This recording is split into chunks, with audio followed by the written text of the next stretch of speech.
Close the deal, I am the destroyer. I am the chosen lawyer. Training hard to knock them to the floor. I am the chosen lawyer. Welcome back to the Chosen Life podcast. I'm Jonathan with Faizan. We are lawyers at Kormans LP, moonlighting as podcast hosts. And today we're interviewing an actual podcast host as well, Alvin Tedjo of City of Mississauga, so Councillor for Ward 2, but I hear nominated for most stylish and funnest politician ever. Is that true? That would be nice. Yeah, I mean, I've had some sartorial comments about my my dress wear, and so yeah, it's exciting. I want to keep it fun, right? I mean, we want politics to be accessible to people. So I would definitely say you are making it as fun as I've ever seen in politics. And we're going to jump into it later in the episode. But, starting up a podcast in your position, that's very unique, very different. I think it's a great way to reach out and talk to people, right? And have a bit more of space for long form content where we can get into the details and talk about the ideas and get into the weeds of some of these policies. And we've been fortunate. We've been able to talk to some interesting leaders and minds here in Ontario. Well, Faizan, today we're going to get people to meet Alvin and get to know who is Alvin and how he came to be for City Council. So let's jump in. What do you say? Absolutely. It's a pleasure to have Alvin Tedjo join us. And we are sitting here at the City Hall, this main hall, where all decisions are made for City of Mississauga. Alvin, thank you for hosting us here. And it's a pleasure to welcome you. Yeah, I mean, this is a really unique space. It's actually, I think, the nicest council chamber in Ontario or possibly in Canada. Maybe even North America. I hear the White House actually is jealous of this. This is stunning. It's beautiful. One of the things Hazel did really well was, put together this new civic center, new civic square, and make sure that this council chamber evoked the importance of the decisions being made here, but also would stand the test of time, right? So it's pretty unique architecture. You knew her for some time? Yeah, I mean, I first met her, I think in the mid-90s. I received an award for being the Young Citizen of the Year.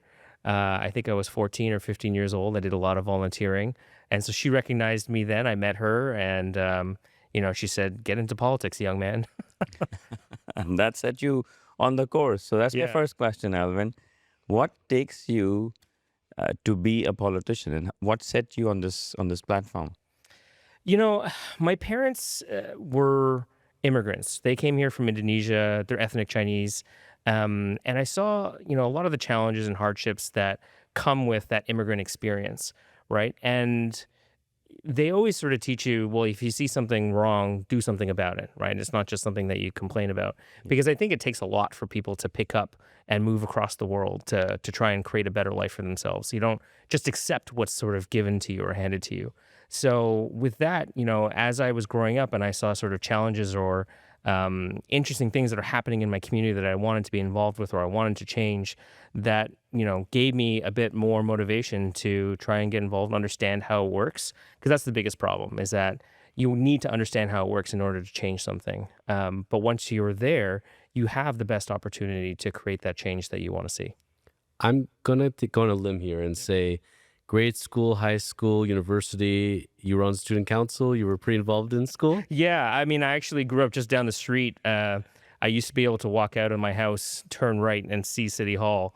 And my high school was Father Michael Gates just down the street here. I was a student council president there. I was on the Mississauga Youth Advisory Committee, or the Mayor's Youth Advisory Committee at the time. Again, got to meet Hazel back in those days.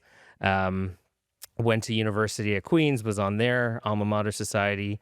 I didn't do student council when I was at Harvard, but I guess I was more of a professional student at that point, so it wasn't the same dynamic. But yeah, generally speaking, student council, yeah. We don't see him blush for a second, but I actually pulled up your LinkedIn just so you know.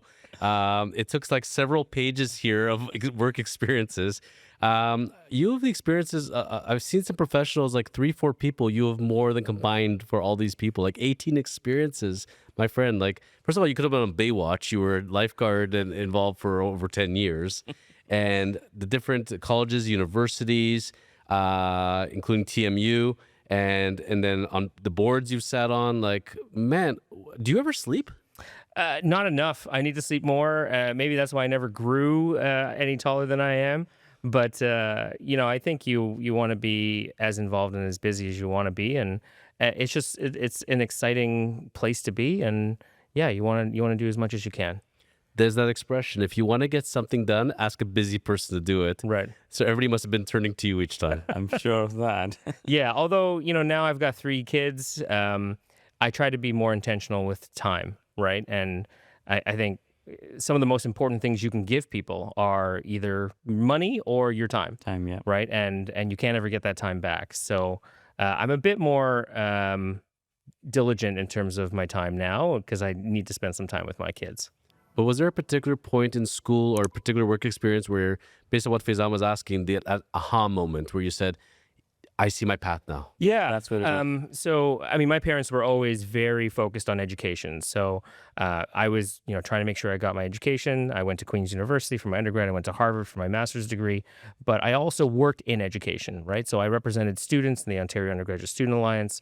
I worked at, as you said, Sheridan College and TMU. And I was also in the ministry of colleges and universities here in Ontario. And I was a staffer. They saw me as a student leader, so they recruited me.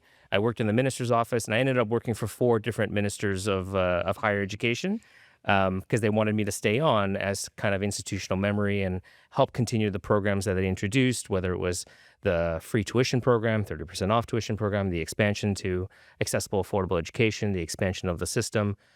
Those were things I really cared about because I thought it was important to get more people into higher education here in Ontario. That's our competitive advantage, by the way. But I also got that opportunity as a staffer to see how things get done behind the scenes, right? It's incredibly important that you have talented, committed people working for you. Behind the scenes, it's not just about the politicians up front, but behind the scenes to make sure that you can push the agenda forward and get things done, right? And so I was fortunate. I got to introduce a couple of new programs at the cabinet table and sort of brief the other cabinet ministers, go to the government caucus room and talk to them about these programs, and then let them decide whether or not we were going to do it, right? And that was maybe my aha moment of, okay, it's great being on this side. It's great being prepared. It's great getting to push the agenda. But that's the guy that gets to make the decision. That's the woman that gets to make the decision because they're in charge, because they were the ones that were elected leaders and they get to represent all of us, right? And it's that moment of, okay, if I really, really want to get more things done, I have to be in front, not just behind. And Alvin, since you've already spoken about your passion towards education and contribution towards education, that you say it's our competitive advantage here in Ontario. How do you see, in terms of percentages, I'm asking, how much you were able to do it as a staffer and now as a member of the city council? Is there something that you have done here for schools that you can, replicate on? Yeah, I mean, I think we understand there's differences between, orders of government and post-secondary education. Education is certainly more a provincial responsibility, but we do get to engage with them, right? We do get to engage with them as part of the community and try to work with them. They are separate entities, but there have been a few opportunities where we've been able to work with the school boards, take over sports fields, cooperating community centers together, and that takes the burden off of the school boards to then focus on education, right, and teaching students. Whereas, cities are really good at building community centers and libraries and sports fields and operating and maintaining them. And so I think the more that a city like Mississauga can take that burden off those school boards, the better that they can deliver those services. So you're reflecting upon the engagement of the city as a catalyst towards getting them that higher education that the province will offer, right? Yeah, absolutely. And they're all tied together. So we often talk about how, one decision leads to another. The federal government's decision to cap international students, the provincial government's decision to cap tuition fees, all of that related to the housing crisis. Right. And you might not think that at first, but capping tuition fees led post-secondary institutions to get more international students because they pay significantly more. That led to a lot more people coming into Canada over the last several years, which led to the housing crisis. And then them capping it over the last few months has led to a big, pushback the other way. So these decisions that are done by the feds or the province have a real effect here on the ground. So when we talk about housing policy affects everything, or what happens in the municipalities are all connected, it's true. And so we talk about complete communities here in Mississauga as communities that are walkable, are accessible by transit, are accessible with institutions like high schools and colleges and whatnot. And certain areas of the city have seen real challenges with that because they've had a depression in their population. In my area specifically, we're 10% lower in population than we were in 2001. 10% lower than we were in 2001. That's wild, right? So if it wasn't for the province saying you can't close any more schools, we'd close half the schools because they're under capacity. They're under 50% capacity. So we need to work with the province and the feds and sort of say, we need a plan to make sure we have the right amount of people and the right people moving into our communities and replacing the people who are in our communities. We need the right plan to build housing because that relates to education, that relates to our community centers and our libraries, and that relates to everything else. Side note question on City Mississauga. Yeah. Any truth to the rumors they're getting an NFL team one day? Funny, Joe said the same thing. Joe had the same reaction. I mean, sure, I'd love to see that. I'm a big sports fan. Yes. I don't think that's gonna happen. Buffalo, go Bills. I got to go to a couple of games last year, including one of the last playoff game that they won. I was there with really you. Exciting. That was really. Can you feel your toes finally? Yeah, it was really cold. I think it was like -20. And so that was a tough go. But they're building that new stadium. Anyway, Which is going to be open air too, by the way. yeah, I know. Although supposedly it's supposed to be more insulated from the wind, but no, I don't see an NFL team coming to Toronto or the GTA or let alone Mississauga. But that doesn't mean we can't dream big and imagine other types of sports franchises in the city. We're a city of 750, almost 800,000 people. We're larger than a lot of the markets out there that have professional teams. We're just next to Toronto, which generally would have the first right of refusal or something like that, especially with competition. Right. But I say it maybe somewhat tongue in cheek, but the fact is, when you read any kind of studies of what are fast growing cities around the world, Mississauga is brought up quite often. Absolutely. And so this is not just a kept little secret in our little hub. Like people outside of Ontario, outside of Canada know about Mississauga. Yeah.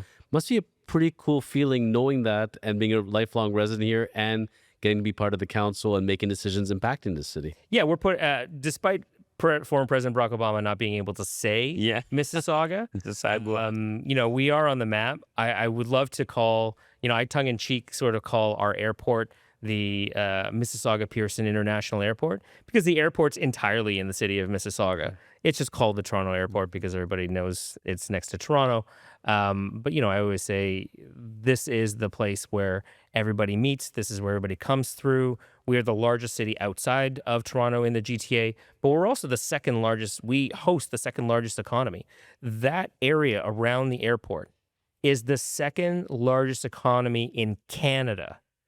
Right. After downtown Toronto, right? That's where the most economic activity is happening.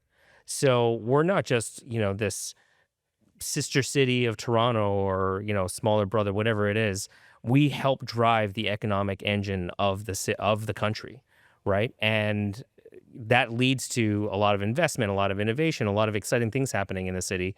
And we need everything else to catch up, right? That means the extra infrastructure, the transit, all these other things. Now, let's say we had a panel of high school students here, university students that studying poli-sci and said, wow, I think I'd like to be on city council one day. Walk somebody through, if somebody was interested in one day achieving such a position, how does one go about doing that? Run. Think about running and start planning to run for an election. And really, don't be afraid to make mistakes and to learn throughout the process because most people think about running and they don't actually do it, right? Everyone says, oh, I'd like to do that one day. Well, then do it, right? You got to get up. You got to get involved. You could help somebody who you align with. You could try to partner with somebody who, you've met before, who you could volunteer with and sort of understand how the process works. But you also learn the most by doing it yourself, right? So I ran and lost my first election in 2014 when I ran for this council seat. But I got to know the councillor really well, Karen Rass, and she got elected to 2 terms, and we had a great relationship. And when she decided she wasn't going to run again, she called me and said, "You should run to replace me." And that helped a lot in terms of getting going. And how did you go?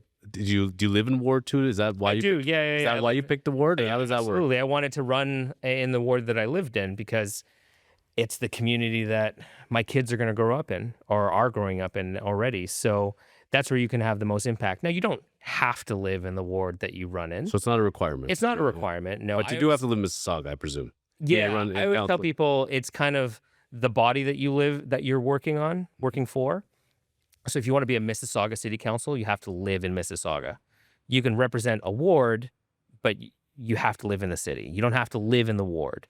If you want to be an MPP, a member of provincial parliament, you have to live in Ontario, but you don't have to live in your riding, right? And same goes with the federal government. You can run as a Canadian citizen anywhere in Canada, but you don't have to live in your riding. Well, that takes me to a question, Alvin. Why the city council? I mean, you have a profile which is well suited for a policy making initiative, and you've worked in the provincial, ministries as well, specifically education. So, why the decision of coming to the city? Yeah, I mean, sometimes it's opportunity, and sometimes it's understanding where you can be the most effective, right? I did run in the province. I ran in 2018. I ran for the Ontario Liberal Party. It was not a good time to run for the Ontario Liberal Party in 2018. If you remember, they went from government to 7 seats. So that was an unfortunate election. And then I ran for leader of the party after that to try and make sure they went in the direction that me and people who supported me believed that we needed to go in. But what's amazing about city councils and local government is, And Mississauga. and Mississauga specifically, because we're also a regional councilor as well as city councilor, is how much change and how much impact you can actually have on your local community, right? I love, all levels of politics, but this is where you can really have the most change. You don't have to convince a party. You just have to convince your colleagues around the table. Any tangible example that you would like to give Yeah, from one of your the experience? first This is your things- first term. Yeah, this is my first term. One of the first things I did was I made a motion. I put a motion forward. It's like a bill, right? You just call them different things in different levels of government. We have a motion instead of bills. And I put in a motion to make transit free for kids 12 and under, Right. right? And it passed. There was some debate, but it passed. And there was a pilot for a little while, and then we reduced the fees for seniors to $1. And then most recently, we made seniors' fees also free. So I think, I initiated that. I got it started saying, we need more people to take transit. We need younger people to see themselves taking transit, Right. right? And it's an affordability issue because it helps families. And I have 3 kids. So I think about, okay, if I had to take my whole family to a Jays game, right? And I wanted to take the bus to get down to Clarkson Station and then ride the train. Well, then the train would be free because Go Transit offers free transit for kids. So why are we as the city of Mississauga making it harder for families to do that, to make that trip complete, right? So that was one of the first things I did, and I'm really proud of that. And we've had some ridership increase because of that, which is great. But we've also done a lot of other things. Housing's been really important to me. I introduced the motion to allow fourplexes in the city of Mississauga. And that was a bit controversial. It actually was defeated on sort of its first opportunity here at council because it was a tie. It was a tied vote. And unless you have a majority, you're not going to get it passed. But Mayor Crombie at the time used her strong mayor powers because she was on her leave of absence to run for leader of the Ontario Liberal Party. But when she came back, she used her strong mayor powers to come back, put it back on the table, and we ended up winning that vote 8-4. So proud of that too, because there's a lot of different things that we can do to help people. Most recently, earlier this year, I had a motion to help people with their water rates because affordability, again, is a big issue, and we want to make it easier for people to stay in their homes. Gotta say, I'm so impressed by your passion and your knowledge of the area and your surroundings and your constituents. And there's like 10 million questions I want to ask you. So, with your permission, Faizan, I actually want to pause now, bring you back next week. I hate to Sure. do this to people, but we just like started peeling the layers of Yeah. Alvin Tedjo. So we'll be back next week, and we got to talk about your podcast, man. You got a great podcast going, really interesting guests. So we'll be back next week. Let's do it. Let's do it. All right, this is Chosen Life Podcast. Stay tuned. We'll be back next week. Alvin Tedjo.